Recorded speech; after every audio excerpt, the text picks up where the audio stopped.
Nous avons ici les organisations paysannes de producteurs des différents secteurs, que ce soit la pêche, pastorale, élevage.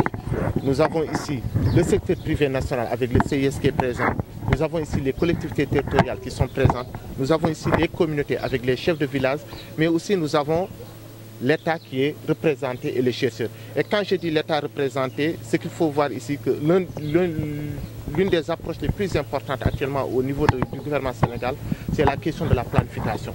Et voir à cet atelier le directeur de la planification du ministère de l'économie, c'est quelque chose de très fort.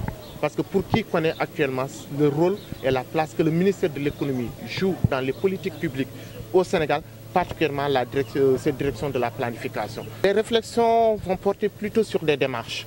Sur des démarches parce qu'il s'agit de partager des outils sur comment prendre en compte les différentes préoccupations ou contradictions sur le domaine de l'investissement agricole. Parce que nous savons souvent qu'il y a des contradictions.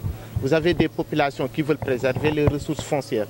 Vous avez des investisseurs qui ont besoin de ressources foncières. Mais aussi il y a la nécessité de préserver l'environnement.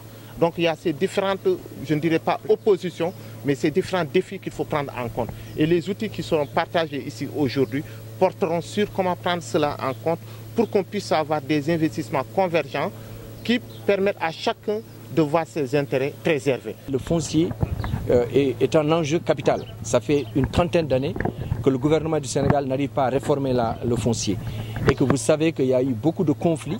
Et aujourd'hui qu'on ait des autorités qui disent qu'ils voudraient être à l'écoute des communautés, partir avec les communautés pour que tout ce qu'on fait soit effectivement inclusif et participatif, nous pensons que c'est une volonté politique à accompagner.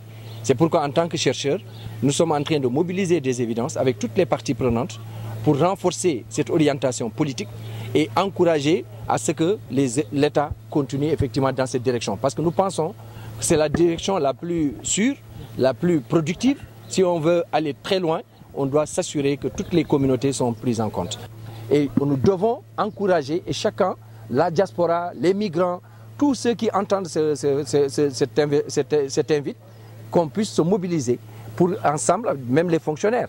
Chacun peut retourner chez lui, voir qu'est-ce qu'il peut apporter. Parce que si on arrive à stabiliser dans nos communautés, dans nos villages, et utiliser justement les terres qui ne sont pas utilisées, mais dans le bon sens, pour reconnaître aussi aux producteurs leur place, je pense qu'on arrive à faire un pas dans la contribution de l'atteinte de la souveraineté alimentaire.